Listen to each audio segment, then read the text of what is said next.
এবার শুরু হতে চলেছে দেশের সবচেয়ে বড় মোকদ্দমা আপকি আদালত রজত শর্মার সাথে।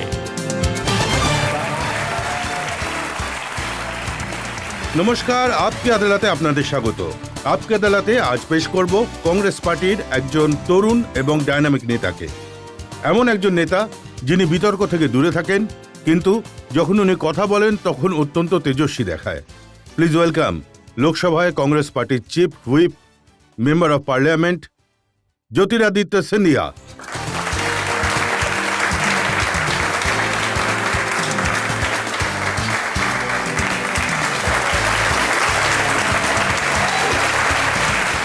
আর আপকি আদালতে আজকের এই শোয়ের জন্যে আমাদের জাজ হলেন টেলিগ্রাফের political editor Radhika রামাশেষন।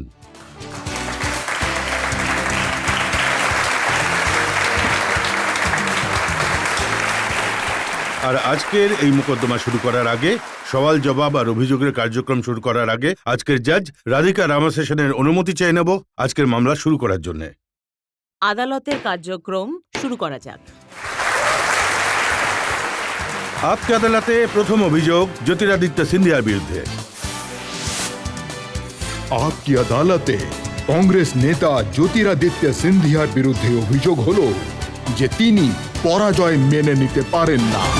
Times ম্যাগাজিনে Barack Obama লিখেছেন নরেন্দ্র মোদী সম্পর্কে, শৈশবে মোদী পরিবার চালানোর জন্য তাঁর বাবার সঙ্গে চা বিক্রি করতেন। তাঁর জীবনের গল্প দারিদ্র্য থেকে প্রধানমন্ত্রী পর্যন্ত ভারতের এগিয়ে যাওয়ার সম্ভাবনার উদ্দীপনা দেখায়। ওনার কাছে দারিদ্র্য দূরীকরণ, শিক্ষার প্রসার এবং নারী শক্তির ক্ষমতায়নের বিষয়ে দূরদর্শী চিন্তাভাবনা রয়েছে। কিন্তু কংগ্রেস এই চাওয়ালাকে সহ্য করতে পারছে না। গণতন্ত্রের উৎসব হলো নির্বাচন, রজতজি। আর আমি মনে করি বিশ্বের বৃহত্তম বড় গণতন্ত্র হওয়ার কারণে ভারতের ভিত্তি এবং ভারতের বৈশিষ্ট্য আমাদের ভোটাধিকারের উপরেই নির্ভরশীল। আর এই নির্বাচনী লড়াই থেকে নির্বাচিত হয়ে আসেন তিনি ভারতের জনগণের ইচ্ছেতেই আসেন। 1 বছর হয়ে গেছে, কিন্তু এই 1 বছরের যে কার্যকাল ছিল তা আমি সন্তোষজনক বলে মোটেই মনে করি না। তবে এ বিষয়ে অবশ্যই আমি জানি না, বিশ্লেষণ করব। হার তো হারই হয় আর জয় জয়ই হয়। আসা যাওয়া, ক্ষমতায় থাকা, ক্ষমতায় না থাকা, উত্থান পতন, এটা কেবল কোনো একটা রাজনৈতিক দলের নয়, কিন্তু আমি মনে করি প্রতিটি মানুষের জীবনেই এটা আসে। কিন্তু কিভাবে সেই উত্থানের সময় আপনি অহংকারকে প্রশ্রয় দেবেন না এবং কিভাবে সেই পতনের সময় আপনি আত্মবিশ্বাস হারাবেন না, বরং পুনরায় কঠোর পরিশ্রম ও চেষ্টার ভিত্তিতে ঘুরে দাঁড়ানোর সাহস রাখবেন, সেটাই হলো কোনো ব্যক্তি, দল বা সংগঠনের সবথেকে গুরুত্বপূর্ণ একটা পরীক্ষা। দেখুন, আমি উদাহরণ দিয়ে বলছি। এটা ইকোনমিস্ট ম্যাগাজিন, বিশ্বের অন্যতম বড় ম্যাগাজিন। তারা লিখেছে যে ভারতের অর্থনীতি অনেকটাই স্থিতিশীল। নরেন্দ্র মোদী সরকার এমন কিছু নীতিগত সিদ্ধান্ত নিয়েছে যার কারণে মুদ্রাস্ফীতি কমেছে, সুদের হার কমেছে, টাকার মূল্যে স্থিতি এসেছে, রাজস্ব ঘাটতি এবং চলতি হিসেবের ঘাটতি নিয়ন্ত্রণে এসছে। এই সংস্কারগুলোর ফলে এমন আশা করা হচ্ছে যে ভারত 7.5% প্রবৃদ্ধির হার নিয়ে চীনকে পেছনে ফেলে দেবে। কিন্তু রাহুল গান্ধী তো বলছেন যে 10-এর মধ্যে 0। এরা কিছুই করেননি। কিন্তু আসল সত্যটা হলো, রজতজি, আপনি যদি দেখেন স্লোগান দেওয়া হয়েছিল। স্লোগানটা কি দেওয়া হয়েছিল? স্লোগান দেওয়া হয়েছিল अच्छे दिन। এখন আপনার সঙ্গে এখানে যারা বসে রয়েছেন তারা হলো আমাদের গণতন্ত্রের সবথেকে বড় রসদ। আপনি ওদের জিজ্ঞাসা করে দেখুন কার জন্য ভালো দিন এসেছে। আজ কি কৃষকদের জন্য ভালো দিন এসেছে? কৃষকদের অবস্থা দেখে নিন। ন্যূনতম সহায়ক মূল্যে কি কোনো বৃদ্ধি পেয়েছেন? বোনাসের প্রক্রিয়া যেটা আগে দেওয়া হতো, ভারত সরকারের একটি চিঠির মাধ্যমে কৃষকেরা প্রতি কুইন্টাল প্রতি যে 150 টাকা করে পেত, সেই বোনাসের প্রক্রিয়া বন্ধ করে দিল। সার মেলেনি, কিন্তু প্রশাসনের লাঠি খেতে হয়েছে। মান্ডি থেকে স্টক তোলা হচ্ছে না। আর এসব তো আপনি ছেড়েই দিন, আপনি শিলাবৃষ্টি ও অতিবৃষ্টির পর ক্ষতিপূরণ পাওয়া হচ্ছে না। বলা হচ্ছে যে স্টেট ডিজাস্টার রিলিফ ফান্ড থেকে আগে টাকা দেওয়া হোক, তারপর আমরা ভেবে দেখব। আমাদের সময়েও খরা এসেছিল, আমাদের সময়েও শিলাবৃষ্টি, অতিবৃষ্টি হয়েছিল, কিন্তু আমরা কৃষকদের জন্য সরকারের রাজকোষ খুলে দিয়েছিলাম। আর এখন তো আপনি অন্য কিছু ছেড়েই দিন, কৃষকদের পায়ের নিচে যে জমিটুকু রয়েছে, ভূমি অধিগ্রহণ বিলের মাধ্যমে সেই জমিও কেড়ে নেওয়ার চেষ্টা শুরু হয়ে গেছে। তাই একদিকে যেখানে আপনি কৃষকের গলা টিপে ধরছেন, আর অন্যদিকে তার একমাত্র পুঁজিটুকু আপনি কেড়ে নিচ্ছেন। আপনারা প্রতিদিন বলেন কৃষকদের জমি কেড়ে নিয়ে শিল্পপতিদের দেওয়া হচ্ছে। এটা 30শে আগস্ট 2008-এ টাইমস অফ ইন্ডিয়া। আপনাদের সরকার ছিল, সরকার গঠনের 4 বছর হয়ে গেছিল।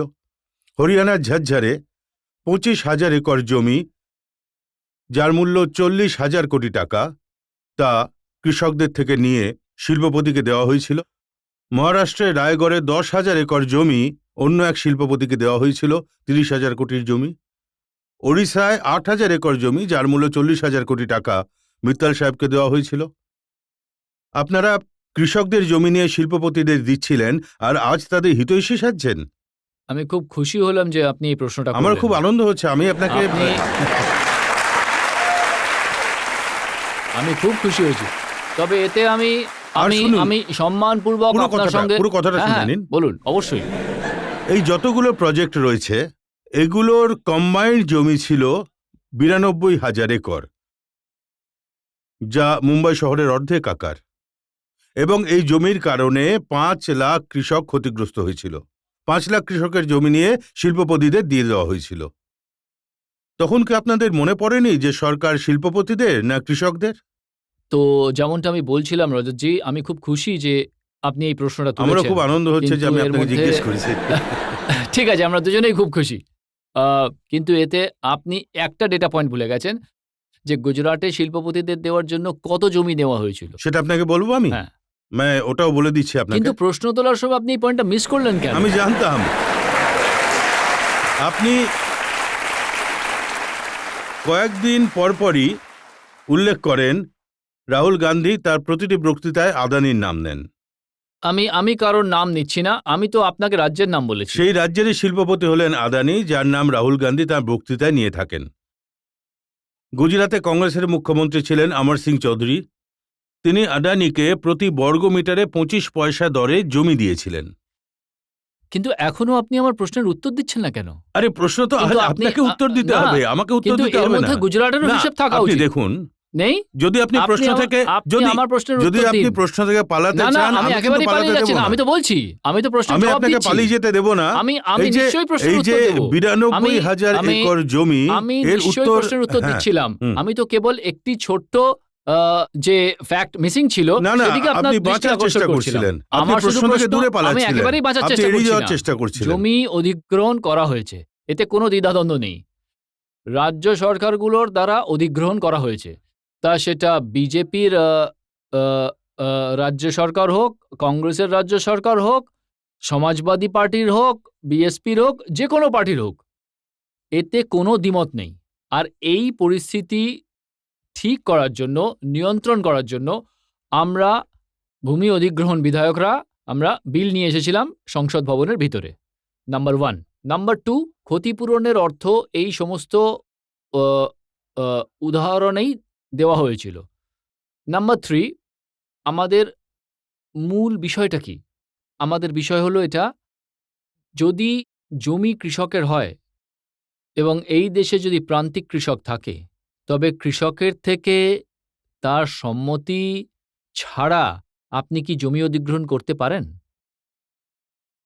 কৃষকের সম্মতি নিতে আপনার অসুবিধাটা কোথায়? Number 1। Number 2, social impact assessment কি হওয়া উচিত নয়?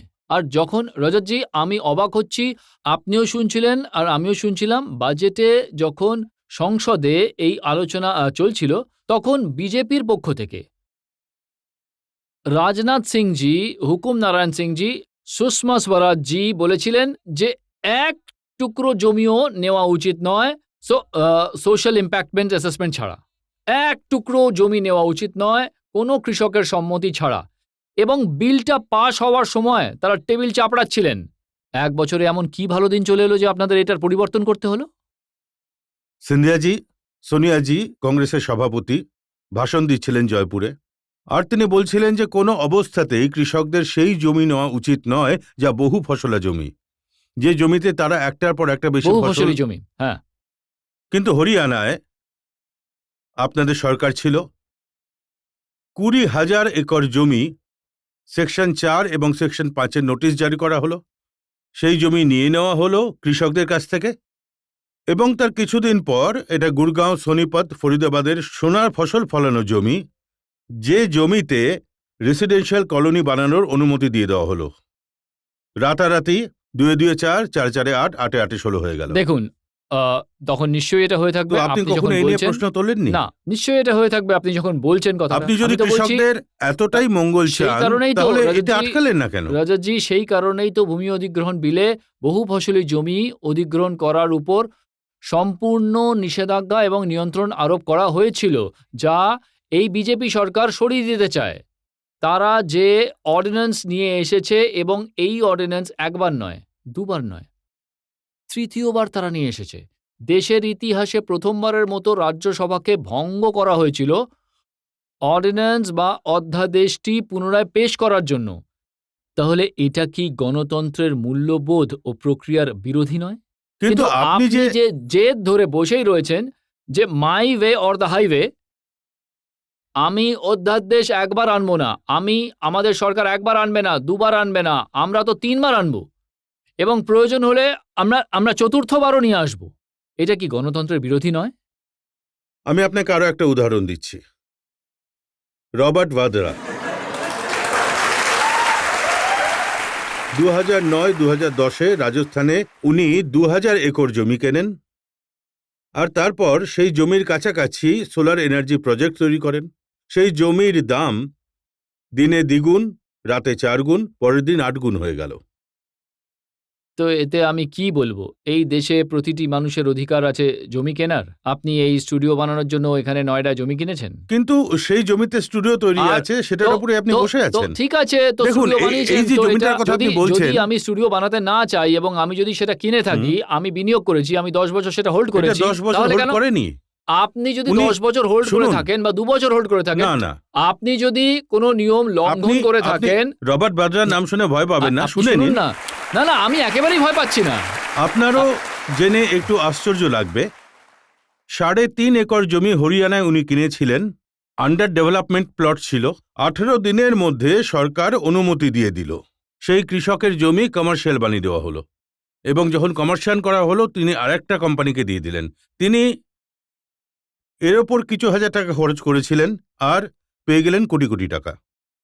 এটা একটা জাদু। একে আপনি কোনো এন্টারপ্রেনিয়রের সাথে মেলাতে পারবেন না। আর এটা শুধু এই কারণেই হয়েছে কারণ তার শাশুড়ি হলেন সোনিয়াজি। এই দেশে প্রতিটি মানুষের অধিকার আছে যে কিভাবে তারা নিজেদের ব্যবসা করবে, বিনিয়োগ করবে, এবং যদি কেউ নিয়ম লঙ্ঘন করে থাকে, তবে আজ হরিয়ানার বিজেপি সরকার বসে রয়েছে, কেন্দ্রে বিজেপি সরকার বসে রয়েছে, তদন্ত করুক, কোনো অসুবিধা নেই। তদন্ত তো চলছে। হ্যাঁ, একদম করুক। তো আমাদের তো বিশ্বাস আছে যে পুরোপুরি যে নিয়ম রয়েছে তা পালন করেই তিনি সেটা করেছেন। সেই কমিটি বসে রয়েছে, তদন্ত করুক। আমি শুধু এটাই বলতে চাইছি যে যাদের বাড়ি কাঁচের তৈরি হয় তারা অন্যদের দিকে পাথর ছোড়ে না। আমি আপনাকে এটাই বলতে চাই যে যাদের কাছে দেশ হিত এবং জনগণের হিতের চিন্তা রয়েছে, তাদের সম্পূর্ণ অধিকার রয়েছে যে সেই সরকারে আমরা এমন আইন বা অধিনিয়ম নিয়ে আসি। আপনি ব্যাস। 1 জানুয়ারি 2014 আইন এনেছিলেন। 12 মে 2015 অবধি 29টি রাজ্যে ওই বিলের আওতায় 1 ইঞ্চিও জমি অধিগ্রহণ করা যায়নি। আপনি আমাকে বলে দিন না যে কোন প্রজেক্টের জন্য এই দেশে জমির অভাব হয়েছে। এই দেশে কত বিহার পড়ে রয়েছে। আমার এখানে চম্বল উপত্যকায় আপনি এসে দেখে যান। আমি তো 10 বছর ধরে চিৎকার করছি আমার রাজ্যে সরকারের কাছে যে আমরা যদি শিল্পায়ন চাই, তবে চম্বলের এই পতিত জমি কেন অধিগ্রহণ করে আমরা তা ব্যবহার করছি না? 10 বছর আপনাদের সরকার ছিল, কেন পতিত জমিতে প্রজেক্ট আরে করেন? বাবা, আমার তো বড় আশ্চর্য লাগছে যে আপনি এই প্রশ্নটা করছেন। আমি বলছি যে আমার রাজ্যে আমাদের সরকার নেই, এই দায়িত্বটা হলো রাজ্য সরকারের দায়িত্ব। 10 বছর দিগ্বিজয় সিং মুখ্যমন্ত্রী ছিলেন। চম্বলের পতিত জমিতে কত প্রজেক্ট হয়েছে? জমির অভাব তো ছিল না, তাই না? জমির অভাব তো ছিল না। পরিস্থিতি তো এটাই যে আমরা রজতজি সেই বিলে এটাই লিখেছি যে প্রথমে ব্যারন ল্যান্ড নেওয়া হোক, চম্বলের যে পতিত জমি আছে তা নেওয়া হোক। সেটাই তো জানতে চাইছি, আপনাদের সরকার ছিল, কেন ব্যারেন ল্যান্ড নেওয়া হলো না? সেটা তো বলে দিন। কোথায় নেওয়া হয়নি? কেন নেওয়া আচ্ছা, হয়নি? চম্বলে কি যখন আমরা চম্বলের চম্বলে পতিত তো গত জমিতে কোনো 15 বছর প্রজেক্ট ধরে আমাদের সরকার ওখানে নেই। তার তার আগে তো আগে ছিল? জমির কোনো অভাব ছিল না। আর আমি বলছি যে যদি জমির অভাব থাকে তাহলে সেটা আপনারা ব্যবহার করুন। সেখান থেকে হাইওয়ে বেরোচ্ছে, আপনাদের শতাব্দী এক্সপ্রেস ট্রেন ওখান দিয়ে যায়। কিসের অভাব আছে তাহলে? কেন আপনারা বহু ফসলি জমি কেড়ে নিতে চান? কেন আপনারা কৃষকের সম্মতি ছাড়া তাদের জমি নিতে চাইছেন? সিন্ধিয়াজি, বহু ফসলা কৃষকদের উপর আপনাদের এত কড়া নজর কেন লেগে রয়েছে যে যেভাবে হোক কৃষককেই মারতে হবে কেন? দেখুন সিন্ধিয়াজি, যখন হরিয়ানার সরকার বহু ফসলি আপনি জমি তো আবার সেখানেই ফিরে গেলেন। যখন তারা বহু ফসলি জমি কেড়ে নিয়েছিল তখন আপনি কেন কথা বলেননি? আমি তো আপনাকে বললামই, তখন তো অনেক আপনার বলা রাজ্য সরকার অনেক জমি কেড়ে নিয়েছে। সেটা বহুফসলি জমিই হোক, অধিগ্রহণ করেছে, বা বহুফসলি জমি না হোক, সেটাকেই আমরা একটা নিয়মের অধীনে আনার জন্য ভূমি অধিগ্রহণ বিল নিয়ে এসেছিলাম। না, আমি জিজ্ঞেস করছিলাম সেই সময় কি কোনো কষ্ট হয়নি যে কৃষকদের জমি কেড়ে নেওয়া হচ্ছে? সেই সময় আমরা নিয়ম এনেছিলাম, আর তার আগে এই ক্ষতিপূরণের জন্য নিয়ম কষ্ট ছিল। হয়নি তো যে বিল্ডারদের দেওয়া হচ্ছিল, নাকি এই জন্য তা শিল্পপতিদের দেওয়া হচ্ছিল? আপনি একটা মাত্র রাজ্যের উপর কনসেন্ট্রেট করছেন কেন? আমি আপনাকে জিজ্ঞেস করছি সেই সব রাজ্যগুলোর ব্যাপারে যেখানে কংগ্রেসের সরকার ছিল। এই প্রক্রিয়া ভূমি অধিগ্রহণের বহু রাজ্যেই হয়েছে। সেটা কংগ্রেস শাসিত রাজ্যই হোক, সেটা বিজেপি শাসিত রাজ্যই হোক, তা সে সমাজবাদী শাসিত রাজ্যই হোক, এমনকি বিএসপি শাসিত রাজ্য হোক, তা সে যে সরকারই হোক না কেন। কিন্তু আমরা একটা জাতীয় পলিসি আনতে চেয়েছিলাম এবং সেই কারণেই আমরা ভূমি অধিগ্রহণ বিল নিয়ে এসেছি, যার অর্থ হলো এই বিলের পর প্রতিটি রাজ্যে এবং জাতীয় স্তরে এই পদ্ধতিতে জমি অধিগ্রহণ করা উচিত আমাদের ভাবনায়, ভারত সরকারের ভাবনায়। আর সেটাকে 1 বছরও চলার সুযোগ দেওয়ার আগেই আপনারা তো সেটা ছিঁড়ে কুচি কুচি করে ফেলে দিলেন। আপনারা মানে আপনি নন, মানে সরকার। ছিঁড়ে দেখুন, বিল ছিঁড়ে ঝুড়িতে ফেলার কাজ তো রাহুল গান্ধী করেন। নিজেরই সরকারের প্রধানমন্ত্রীর, নিজেরই মনমোহন উনি- সিংজির। না, এখানে আপনাকে কারেক্ট করতে চাই, তিনি কখনোই কিন্তু ছেড়েননি। না, উনি বলেছিলেন যে এটা ছিঁড়ে ফেলারই না, যোগ্য, না, তাই না? তিনি কখনো, আমি তো কেবল এটাই বলছি যে তিনি কখনো ছেড়েননি। তিনি তার অনুভূতিকে ব্যক্ত করেছিলেন, যা হয়তো আপনার সঙ্গে মিলবে না, অন্য কারোর সঙ্গেও হয়তো মিলবে না, কিন্তু তিনি নিজের অনুভূতি প্রকাশ করেছেন। জনগণকে জিজ্ঞেস করে যার প্রশ্ন করতে চান। স্যার, আপনার কাছে আমার প্রশ্ন হলো যে আজ রাহুল গান্ধী বিজেপির কাজের উপর যতটা অ্যাক্টিভ, তিনি যদি নিজের শাসনের উপর ততটা অ্যাক্টিভ হতেন তবে তো কংগ্রেস জিতেই যেত।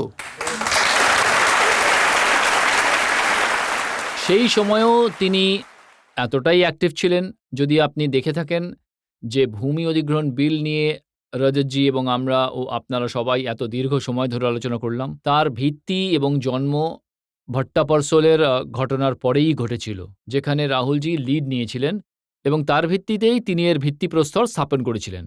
কর্মসংস্থান গ্যারান্টি যোজনার কথাই ধরুন না কেন, যা 200টি জেলায় চালু হয়েছিল এবং তিনি এটাকে 600টি জেলায় কার্যকর করিয়েছিলেন। সুতরাং অ্যাক্টিভনেস সবসময়, তাঁর সতর্কতা সবসময়ই ছিল, এবং গত 1.5-2 মাসে তিনি যে এক নতুন শক্তির সঙ্গে সামনে এসেছেন, আমি মনে করি যে কংগ্রেস পার্টি এবং দেশের যুব সমাজ এক নতুন আত্মবিশ্বাস পেয়েছে। আমার প্রশ্ন আপনার কাছেও এবং রজতবাবু আপনার কাছেও। কিন্তু আমার প্রশ্ন এই যে আপনার পারমিশন আছে তো? হ্যাঁ হ্যাঁ, একেবারেই সবাইকে পুরোপুরি। আমার- জনগণ তো না না, কারণ উনি বলছিলেন যে আমার পারমিশন না, নেই ওনাকে প্রশ্ন আজ করার। আপনাকে উত্তর দিতে হবে। জনগণ যা কিছু জিজ্ঞেস করতে পারে, যে কাউকে জিজ্ঞেস করতে পারে। আমার প্রশ্ন হলো যে আমি রাহুল বাবুকে এখানে দেখার জন্য খুবই উৎসুক, এবং তিনি এখানে কবে আসবেন, কারণ এখানে অনেক মহান ব্যক্তি এসেছেন। তাই আমার আপনার কাছে এটাই প্রশ্ন, তিনি তার বিজি শিডিউল থেকে কখন সময় বার করে আপকি আদালতে আসবেন?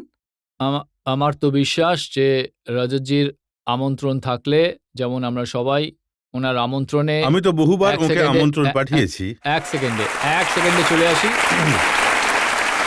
তো আমিও আমার পক্ষ থেকে নিশ্চয়ই হ্যাঁ, বলবো। আমি চাইবো যে আপনি আমার হয়ে একটু সুপারিশ করে দিন এবং বলুন যে জনগণ Okay. চাইছে। বলার আগেই আমি আপনাকে বলে দিয়েছি। আমরা এখন একটা ব্রেক নিয়ে নেব, আর ব্রেকের পর আপকে আদালতে জ্যোতিরাদিত্য সিন্ধিয়ার উপর জনগণের অভিযোগে ঝড় চলতে থাকবে।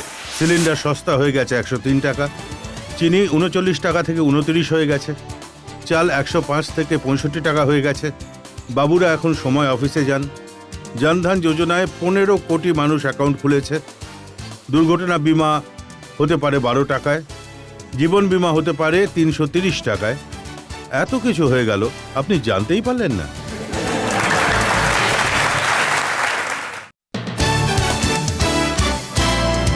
Welcome back. আপকে আদালতে আজ আমাদের অতিথি হলেন কংগ্রেস পার্টির নেতা জ্যোতিরাদিত্য সিন্ধিয়া। আপকে আদালতে পরবর্তী অভিযোগ। আপকি আদালতে কংগ্রেস নেতা জ্যোতিরাদিত্য সিন্ধিয়ার বিরুদ্ধে অভিযোগ হলো যে তিনি জনগণের থেকে অনেকটাই দূরে সরে গেছেন। আজকাল মোবাইল ফোনগুলোতে নানা রকম মেসেজ আসছে, আর সেগুলোতে লেখা থাকে সিলিন্ডার সস্তা হয়ে গেছে 103 টাকা, চিনি 39 টাকা থেকে 29 হয়ে গেছে, চাল 105 থেকে 65 টাকা হয়ে গেছে, পেট্রোল 83 টাকা ছিল 68 হয়ে গেছে, বাবুরা এখন সময় অফিসে যান, ইংরেজ আমলের আইনগুলো বাতিল হচ্ছে, জনধন যোজনায় 15 কোটি মানুষ অ্যাকাউন্ট খুলেছে, দুর্ঘটনা বীমা হতে পারে 12 টাকায়, জীবন বীমা হতে পারে 330 টাকায়। এত কিছু হয়ে গেল, আপনি জানতেই পারলেন না।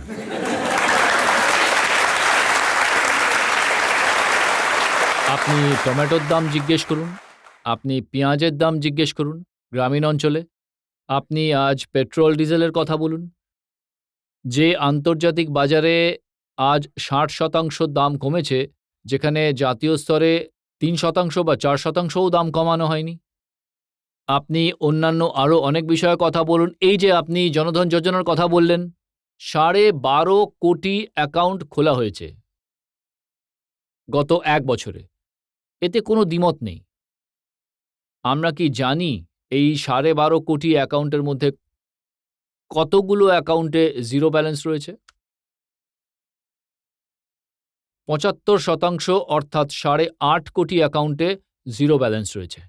কেন? কারণ সবাই জনধন যোজনার অ্যাকাউন্ট খুলেছিল এই জন্য, কারণ বিজেপি বলেছিল আমরা সরকারে এলে 15 লাখ টাকা করে কালো টাকা সবার অ্যাকাউন্টে দেব।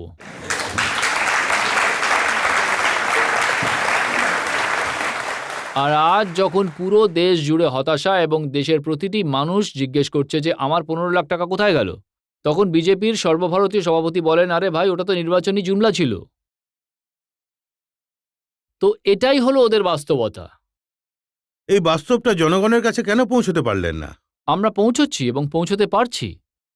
দেখুন, খবরের কাগজ আর টিভি চ্যানেলগুলো সার্ভে করেছে, আপনারা যদি পৌঁছতে পারতেন তবে টাইমস অফ ইন্ডিয়া কি বলতে পারত যে 73% মানুষ সরকারের কাছে সন্তুষ্ট?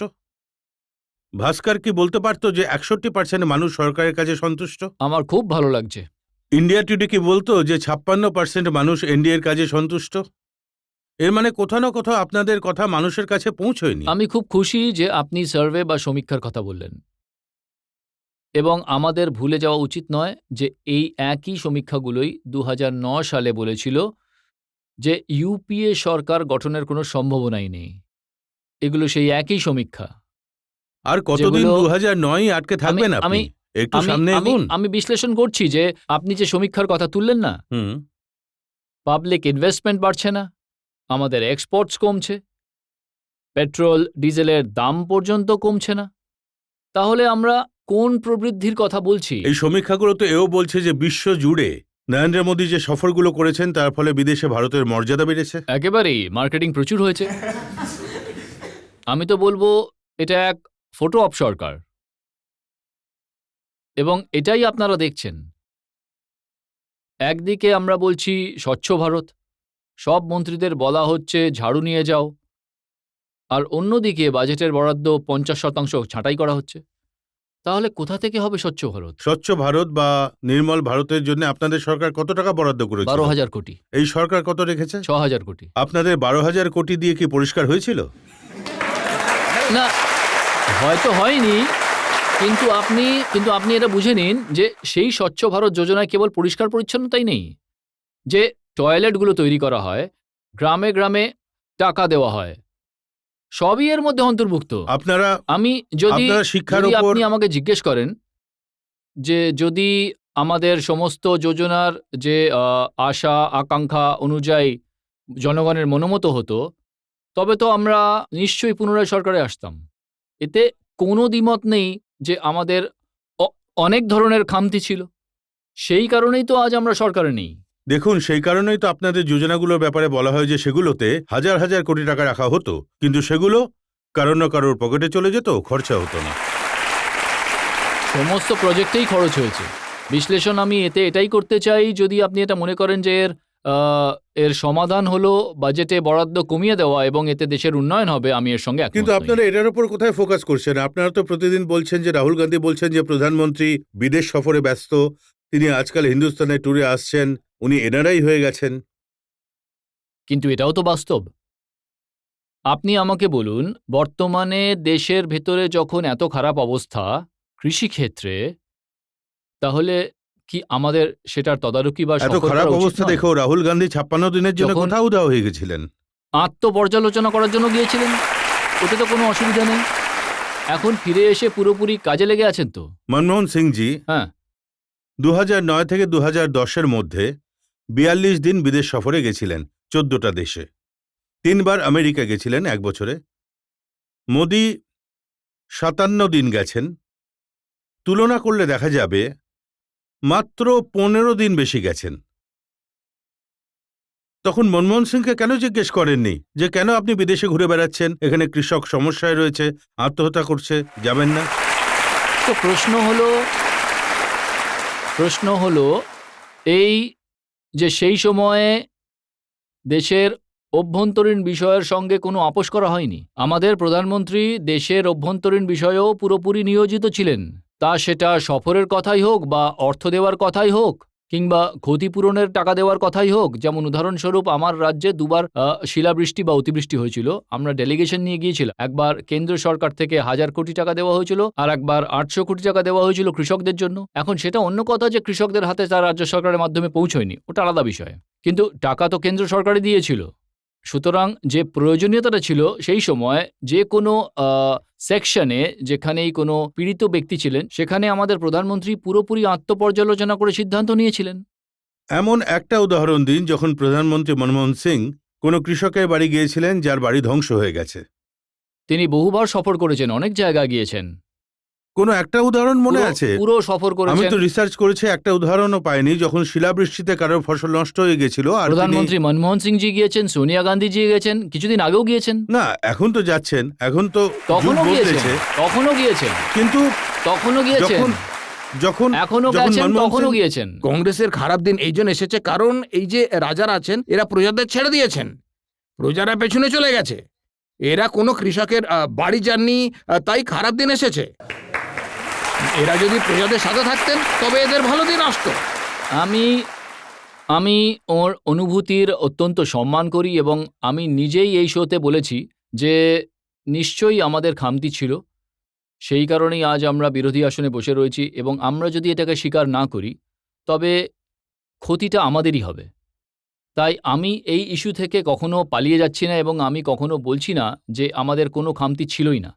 যদি আমাদের খামতি না থাকতো তাহলে আমরা বিরোধী আসনে বসলাম কেন? সুতরাং আমাদের আত্মপর্যালোচনা করতে হবে। অরুণ জেটলিজি যখন এখানে এসেছিলেন তখন আমি জিজ্ঞেস করেছিলাম, সিন্ধিয়াজি বলেন যে এটা তো স্যুট বুটের সরকার। উনি বলেছিলেন আমাদের সরকার তো সুজবুজের সরকার, ওদের সরকার ছিল সুটকেসের সরকার। সুটবুটের সরকার নাকি সুটকেসের সরকার, কোনটি ভালো সরকার?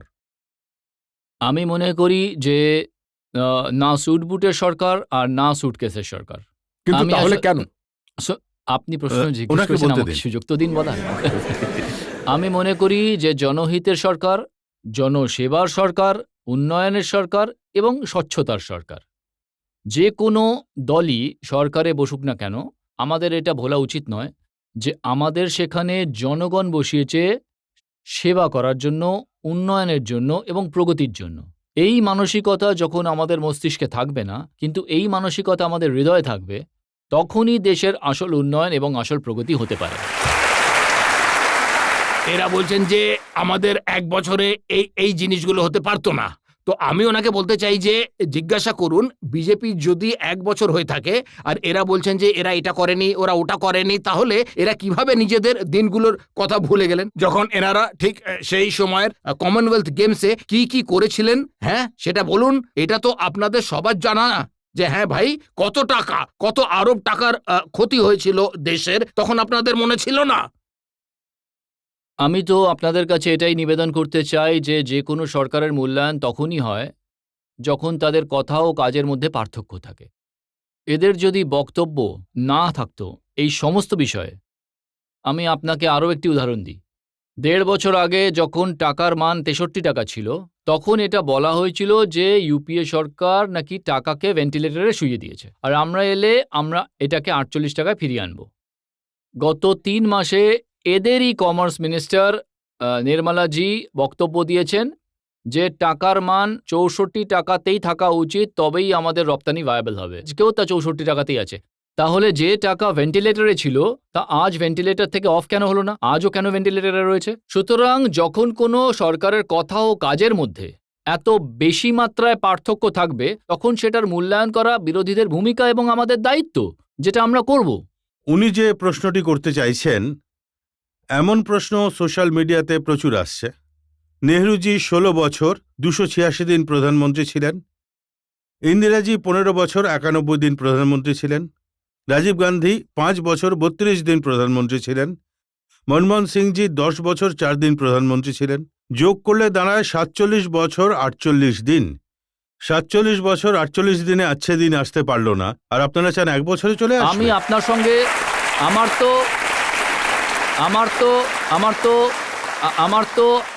আমি দুটো কথা বলতে চাই। আমার তো আশ্চর্য লাগছে যদি আপনি বলেন যে ৪৭ বছরে এই দেশে কোনো উন্নয়ন হয়নি, কোনো প্রগতি হয়নি। না, কেলেঙ্কারি আজ- তো হয়েছে। হ্যাঁ, অবশ্যই হয়েছে। দেখুন, মানুষ বলছে কেলেঙ্কারি দেখুন, বেশি এক হয়েছে, মিনিট, উন্নয়ন এক কম মিনিট, হয়েছে। রজতজি। অবশ্যই হয়েছে। আমি আপনার সঙ্গে একমত, এবং আপনার যতটা ঘৃণা আপনার মধ্যে রয়েছে তার থেকে বেশি ঘৃণা আমারও রয়েছে। আমি আপনার সঙ্গে পুরোপুরি একমত। না না, সেটা আমি কিন্তু বুঝছি, আপনাকে কিন্তু কি আপনি বলুন। ওনাকে আমাকে নিজের একটু কথা সুযোগ বলতে দিতে দিন, পারেন? ওনাকে বলতে দিন প্লিজ। কিন্তু উন্নয়ন কি হয়নি, প্রগতি কি হয়নি? তার চেয়ে বেশি কেলেঙ্কারি হয়েছে। তো সেটার ভিত্তিতেই আপনি যদি চান যে যদি ৪৭ বছরের যে পরিসংখ্যান আপনি দিলেন, আপনি কি চাইবেন যে ৪৭ বছর এইভাবেই চলতে থাকুক প্রশ্ন না করে? গণতন্ত্রের সবথেকে গুরুত্বপূর্ণ বিষয় হলো প্রশ্ন করা। যখন মূল্যায়ন করা হবে, যখন কথা ও কাজের মধ্যে তফাৎ থাকবে, আর ওটাই আমাদের দায়িত্ব। আমরা আরো একটা ব্রেক নিয়ে নেব, আর ব্রেকের পর আপকে আদালতে জ্যোতিরাদিত্য সিন্ধিয়ার ওপর জনগণের প্রশ্ন আর অভিযোগের আরও একটি পর্ব। রাহুল গান্ধী বলেছিলেন, আমি কোট করছি, আমি পার্টির সংগঠনে আমূল পরিবর্তন আনার চেষ্টা করব। আমি সুনিশ্চিত করব যে পরিবর্তন হবে, এবং এমনভাবে করব যে আপনারা কল্পনাও করতে পারবেন না। হয়ে গেছে পরিবর্তন।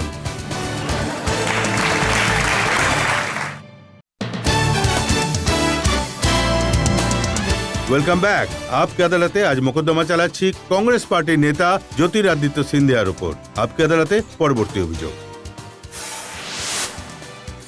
आपकी আদালতে কংগ্রেস নেতা জ্যোতিরাদিত্য সিন্ধিয়ার বিরুদ্ধে অভিযোগ হলো যে পার্টির পরাজয় থেকে ইনি কোনো শিক্ষাই নেননি। সিন্ধিয়াজি যখন ডিসেম্বর ২০১৩ কথা, যখন দিল্লিতে কংগ্রেস হেরে গেল নির্বাচনে গতবার, রাহুল গান্ধী বলেছিলেন, আমি কোট করছি, আমি পার্টির সংগঠনে আমূল পরিবর্তন আনার চেষ্টা করব। আমি সুনিশ্চিত করব যে পরিবর্তন হবে, এবং এমনভাবে করব যে আপনারা কল্পনাও করতে পারবেন না। হয়ে গেছে পরিবর্তন। ১৪ মাস হয়ে গেল। নিশ্চয়ই। এবং আমি এটাও বলেছি যে পার্টির ভিতরে আত্মপর্যালোচনার প্রসেস চলছে, এবং আমিও মনে করি যে এবার যত দ্রুত সম্ভব সেটার উপর আমাদের সিদ্ধান্ত নেওয়া উচিত। যেমন আপনারা দেখছেন, অনেক রাজ্যে পরিবর্তন এসেছে, অনেক রাজ্যে নতুন মানুষদের দায়িত্ব দেওয়া হয়েছে পার্টির পক্ষ থেকে। তা সেটা ত্রিপুরা হোক, সেটা মহারাষ্ট্রই হোক, অনেক রাজ্যতেই। অবশ্যই এবার কেন্দ্রেও পরিবর্তন আমি মনে করি যে অবশ্যই খুব দ্রুত করতে চলেছেন। এই আর- পরিবর্তন হতে হতে হরিয়ানা হেরে গেলেন, মহারাষ্ট্র হেরে গেলেন, ঝাড়খণ্ডেও হেরে গেলেন। দেখুন রজতজি, এতে পরিবর্তনটা একটু তাড়াতাড়ি করে এতে দিন না। কোনো- আমি আপনার সঙ্গে অ্যাকচুয়ালি একমত নই। যখন কোনো সংগঠনে বা কোনো কোম্পানিতে অথবা কোনো সংস্থায় পরিবর্তন আসে এবং পতন শুরু হয়, তখন এমন নয় যে আপনার হাতে কোনো জাদুর কাঠি রয়েছে যে আপনি একটা পরিবর্তন করে দেবেন আর সব ঠিক হয়ে যাবে। প্রসেসের প্রয়োজন হয় এবং সময় লাগে সেই পরিবর্তনের প্রভাব আসতে। আমি মনে করি যে এবার আমাদের ফোকাস করা উচিত যেসব রাজ্যে নির্বাচন আসছে সেগুলোতে একটি শক্তিশালী আর এক দায়িত্বশীল এবং একটা ভালো সংগঠন গড়ে তোলার আমাদের চেষ্টা হওয়া উচিত, যা রাহুলজি এবং সোনিয়াজি দুজনেরই আপনার কি ভাবনা। এই বিশ্বাস আছে যে রাহুলজি যে পথে হাঁটছেন, যেমন লোকসভা নির্বাচনের সময় 16টি ক্ষেত্র তিনি বেছে নিয়েছিলেন, যেখানে উনি প্রাইমারিজ করিয়েছিলেন আমেরিকান স্টাইলে। সেই 16 জনের 16 জন প্রার্থী হেরে গেলেন। দেখুন, জীবনের প্রতিটি বিষয়ে আমি মনে করি প্রতিটি মানুষের এক্সপেরিমেন্ট করার প্রয়োজন রয়েছে। এমন অনেক বিষয় রয়েছে যেখানে আমরা অনেক ধরনের ডিভিডেন্ডও পেয়েছি। এমন অনেক ক্ষেত্র রয়েছে যেখানে এই পদ্ধতিতেই আমরা সকলে প্রার্থী বেছে নিয়েছি, যার ভিত্তিতে তারা জিতেওছেন। সুতরাং এক্সপেরিমেন্ট করা জরুরি গণতন্ত্রে, এবং অনেক জিনিসে আপনি ভালো সুফলও পাবেন, কোনোটিতে হয়তো আপনি ততটা ভালো ফল পাবেনও না। তবে আমি মনে করি সেই পরিবর্তনের প্রক্রিয়া এবার যত দ্রুত সম্ভব শুরু হওয়া উচিত। যখন উনি ছুটিতে গিয়েছিলেন তখন আপনি বলেছিলেন যখন ফিরবেন তখন ব্লু প্রিন্ট নিয়ে ফিরবেন, তো কোনো ব্লু প্রিন্ট পাওয়া আমি গেল? মনে করি ওর মস্তিষ্কে এবং ওর হৃদয়ে ব্লুপ্রিন্ট একেবারেই রয়েছে, এবং আপনি নিজেই দেখতে পাবেন আগামী 1-2 মাসের মধ্যে সেই পরিবর্তন নিশ্চয়ই আসবে। কোথায় পরিবর্তন এসেছে? উনি নেপাল এম্বাসিতে কন্ডোলেন্স মেসেজ লিখতে গেলেন, সেটাও ফোন দেখে দেখে লিখলেন। কে বলল আপনাকে যে ফোনে? কারণ আমি আপনার শোতে, যদি আমি বলি যে আপনার শোতে নিজের মোবাইল ফোন বের করি, তাহলে কি আপনি বলবেন যে আমি উত্তর দেখে দেখে আপনাকে বলছি? যদি আমার কোনো ইমেল এসে থাকে আর সেটা এখানেই আছে, তাহলে আপনি কি বলবেন আমি দেখে দেখে পড়ছি? আচ্ছা, ব্যাপারটা এমন, সেই যে ভিডিওটা আপনি, ছিল তার সমস্যা এটাই হলো যে আপনি প্রতিটি বিষয়ে অনেক অনেক রকম অর্থ বের করার চেষ্টা করছেন আপনি। একটা প্রবাদ আছে না, हाथ कंगन को आरसी क्या, पढ़े लिखे को फारसी क्या। যখন রাহুলজি এম্বাসিতে ছিলেন সে ভিডিওটি দেখে নেওয়া যাক, জনগণ দেখে নিক, এবং তারপর ফসল হয়ে যাক যে উনি কিভাবে মেসেজ লিখছিলেন। ওটা আমি চালিয়ে দেখে নিই, এই এভিডেন্স আমি পেশ করতে চাই।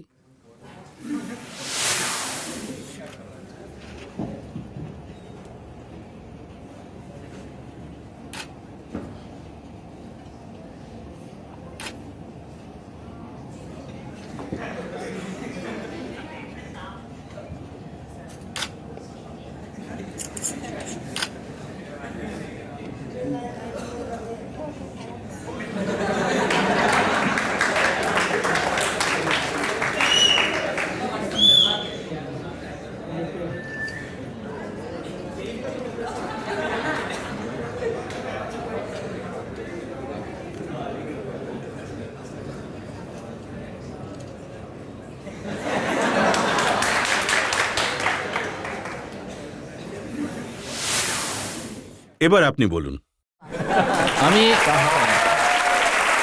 আমি এর সঙ্গে একমত নই। এই কারণেই অনেক কংগ্রেসের নেতা অমরিন্দর সিং উনি বলতে শুরু করেছিলেন যে সোনিয়াজিরই সভাপতি থাকা উচিত। কিশোর চন্দ্র দেব উনি বলেছিলেন যে রাহুলজি যতগুলো প্রতিশ্রুতি দিয়েছিলেন তার অর্ধেকও যদি পূরণ করতেন তবে আজ পার্টির এই অবস্থা হতো না। দেখুন, আমি এটা মনে করি যে যে কোনো রাজনৈতিক দলে, সেটা রজত শর্মা জির ইন্ডিয়া টিভির হেড হওয়া উচিত নাকি আমাদের মিশ্রাজির ইন্ডিয়া টিভির হেড হওয়া উচিত, আমি মনে করি যে যদি আমাদের সংস্থা বা এদের কবে হওয়া উচিত, যদি আমাদের সংস্থার হিত চাই, তবে যে দায়িত্ব আমাদের দেওয়া হয়েছে সেই দায়িত্ব আমরা পালন করি। আর যে সভাপতি কবে হবেন, কে হবেন, কখন হবেন, এই সিদ্ধান্ত আমরা এআইসিসির উপর ছেড়ে দিই। আমি মনে করি যে একজন সংসদ সদস্য হিসেবে আমার দায়িত্ব দ্বিতীয় পর্যায়ের, প্রথমত নিজের সংসদীয় ক্ষেত্রে, দ্বিতীয়ত সংসদে চিফ হুইপ হিসেবে যে দায়িত্ব আমাকে দেওয়া হয়েছে সেটার ওপর আমি নিজের মনোযোগ দেওয়ার চেষ্টা করব, তার ওপর আমার শক্তি চালিত করব, এবং এই সমস্ত বিষয় আমি না জড়াই। তো আমাকে অনেকে এই প্রশ্ন দেখুন, আমি জিজ্ঞেস আপনাকে বলে করেছেন। দিই, প্রশ্ন এই জন্যই ওঠে। এখন সবচেয়ে সিনিয়র লোকসভার কংগ্রেস পার্টির মেম্বার হলেন কমলনাথ। কমলনাথজি বলেন যে কোনো সমস্যা নেই, আমি সোনিয়াজির কাছে যখন যাই তখন উনি আমাকে রাহুল গান্ধীর কাছে পাঠিয়ে দেন, আর যখন আমি রাহুল গান্ধীর কাছে যাই উনি বলেন সিদ্ধান্ত সভাপতি সোনিয়াজি নেবেন। তো এই যে ডায়লেমা, এতে কি পার্টির ক্ষতি হচ্ছে না? আমি মনে করি না যে এটা কোনো ডাইলেমা, এবং আমি মনে করি এই সিদ্ধান্ত যখনই নেওয়া হবে এটা আমরা এআইসিসির উপর ছেড়ে দিই, কংগ্রেস সভাপতির উপর ছেড়ে দিই। আর আমি মনে করি একজন দায়িত্বশীল সৈনিক হিসেবে আমাদের নিজেদের দায়িত্ব পালন করা উচিত, যা আমি আমার পুরো শক্তি দিয়েই চেষ্টা করছি। আরও একটা ব্রেক, আর ব্রেকের পর আপকে আদালতে জ্যোতিরাদিত্য সিন্ধিয়ার ওপর অভিযোগ আর প্রশ্নের আরও এক পর্ব। ওখানকার মানুষ বলছে আপনি নাকি বলেন যে আমি হলাম আপনাদের ভগবান। না, আমি কখনো এটা বলিনি। বলেননি? না, আমি একেবারেই বলিনি। এটা প্রমাণ আমি আপনাকে দেখিয়ে দিই। একটা একটু ভিডিও নিশ্চয়ই এসেছিল। না, জনতাকে দেখিয়ে নিশ্চয়ই দিই। আপনি অবশ্যই দেখাবেন। Welcome back. আপকে আদালতে আজ মোকদ্দমা চলছে কংগ্রেস পার্টির নেতা জ্যোতিরাদিত্য সিন্ধিয়ার উপর। আপকে আদালতে পরের অভিযোগ। আপকি আদালতে কংগ্রেস নেতা জ্যোতিরাদিত্য সিন্ধিয়ার বিরুদ্ধে অভিযোগ হলো যে তিনি আজও রাজা মহারাজাদের আমলেই বাস করেন। এই কথাটাকে ঠিক, আপনি যখনই গোয়ালিয়র যান বা গুনাতে যান, আপনি পছন্দ করেন মানুষ আপনাকে মহারাজ বলুক? একেবারেই না। আমি একবিংশ শতাব্দীর ভারতের একজন নাগরিক এবং আমি গর্বিত যে আমার যোগ্যতা এবং আমাকে যেটার জন্যই চেনা যাক না কেন তা যেন আমার কঠোর পরিশ্রম ও চেষ্টার জন্য হয়। আমার পড়াশোনাও সেই পরিবেশেই হয়েছে, আমি চাকরিও সেই পরিবেশেই করেছি এবং আজ জনসেবাতেও আছি, তো আমি এই পরিবেশেই রয়েছি। আর যেরকমভাবে আমার চিন্তাভাবনা ও আদর্শ রয়েছে, আমার লক্ষ্য রাজনীতি নয়, আমার লক্ষ্য হলো জনসেবা। এবং যদি আমি একটা মানুষের জীবনেও যদি পরিবর্তন আনতে পারি, তাহলে আমি মনে করি যে আমাদের জীবন সফল। আমি তো আমাকে সেখানকার মানুষ বলেছে, আপনি নাকি বলেন আমি আপনাদের ভগবান। না, আমি কখনো এটা বলিনি। বলেন না, আমি কখনো এটা বলিনি। এটা প্রমাণ আমি আপনাকে দেখিয়ে দিই। ওটা একটা ভিডিও একটা আছে, ভিডিও আছে, একটা ভিডিও নিশ্চয়ই জনতাকে এসেছিল। দেখিয়ে দিই একবার। না, জনতা অবশ্যই বুঝতে পারবে। দেখাবেন আপনি। जिस तरीके से आपके साथ मैंने सतत संवाद रखा है, सतत संपर्क रखा है, ये चुनाव मेरा चुनाव नहीं होना चाहिए, ये चुनाव तो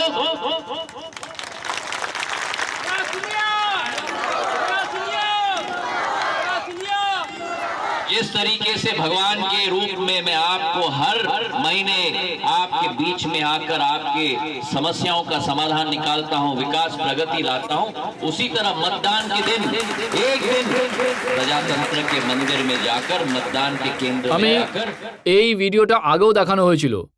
আমি টিভি চ্যানেলে আগেও বলেছি, যেখানে 10 বার আমি বলেছি যে আমার জন্য আমার জনগণই আমার ভগবান এবং তাদের দর্শন করার জন্য সর্বদা প্রতি মাসে তাদের সামনে আমি সর্বদা থাকি, কারণ আমার এলাকার জনগণের সঙ্গে আমার সেই রকমই সম্পর্ক। নিশ্চয়ই স্লিপ অফ দ্য টাং হয় এবং এটি অবশ্যই একটি স্লিপ অফ দ্য টাং, আর আমি সেটা অবশ্যই জাস্টিফাই করার চেষ্টা করব না। যেটা ভুল হয়েছে সেটা আমি 100% মেনে নিচ্ছি। না, খুব ভালো কথা।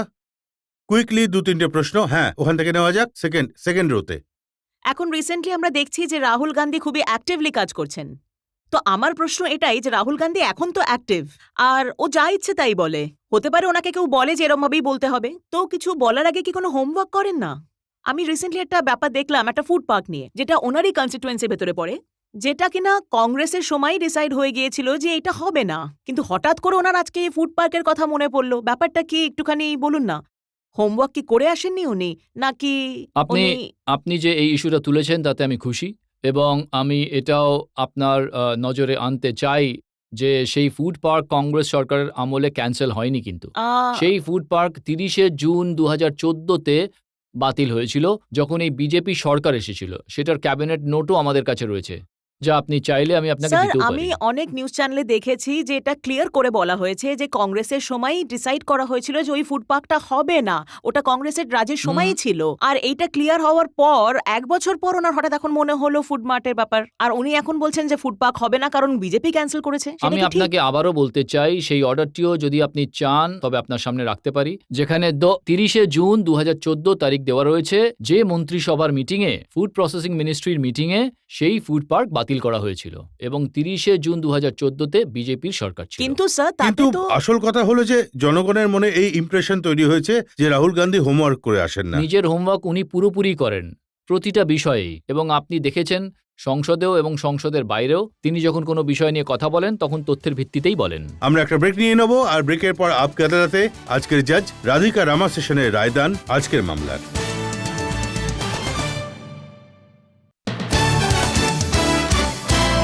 Welcome back. আপকে আদালতে আজ মোকদ্দমা চালালাম কংগ্রেস পার্টির নেতা জ্যোতিরাদিত্য সিন্ধিয়ার ওপর। এখন সময় আপকে আদালতে আজকের জাজ রাধিকা রামাসেশনের রায়দানের। জ্যোতিরাদিত্য সিন্ধিয়াজি মেরিল লিঞ্চ এবং মর্গান স্ট্যানলির দুনিয়া থেকে সরাসরি চম্বল ভ্যালির চম্বল উপত্যকার কঠিন পরিস্থিতিতে আপনি রাজনীতি করেছেন এবং 14 বছর রাজনীতি করার পর আমরা এতটুকু তো দাবির সাথে বলতে পারি যে তিনি একজন প্রভাবশালী এবং প্রতিভাবান নেতা হিসেবে আত্মপ্রকাশ করেছেন।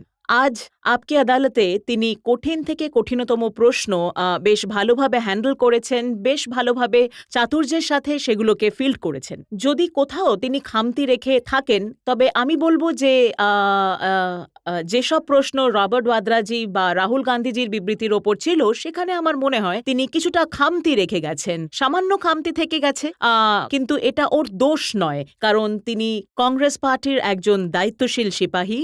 আর এই সুবাদে আমি এটা বলতে চাই যে যেহেতু ইনি অত্যন্ত ট্যালেন্টেড একজন তরুণ নেতা, কংগ্রেস পার্টির আমার মনে হয় উচিত ওনাকে ভালোভাবে রাজনীতিতে ব্যবহার করা, কেবল সংসদে নয় বরং সংগঠনেও। আর তিনি শেষে যা বললেন যে ট্রান্সপারেন্সির সাথে শাসন করা উচিত এবং ডেডিকেশন দিয়ে, তো আমি এটা বলতে চাই পরবর্তীতে কংগ্রেস যদি কখনো কেন্দ্রে ক্ষমতায় আসে, তবে আপনার কথা আমরা খুব মনোযোগ দিয়ে দেখব আর শুনব। এই আশা এবং এই বিশ্বাস নিয়ে যে Thank you. জ্যোতিরাদিত্য সিন্ধিয়া এইভাবেই একজন দায়িত্বশীল বিরোধীর ভূমিকা পালন করে যাবেন, সরকারের জোরালো সমালোচনা করতে থাকবেন এবং কোথাও ভুল হলে তা ধরিয়ে দিতে থাকবেন। আজকের মোকদ্দমা এখানেই শেষ করছি। আগামী সপ্তাহে আবার দেখা হবে এক নতুন ব্যক্তিত্বের সাথে। ততক্ষণের জন্য নমস্কার।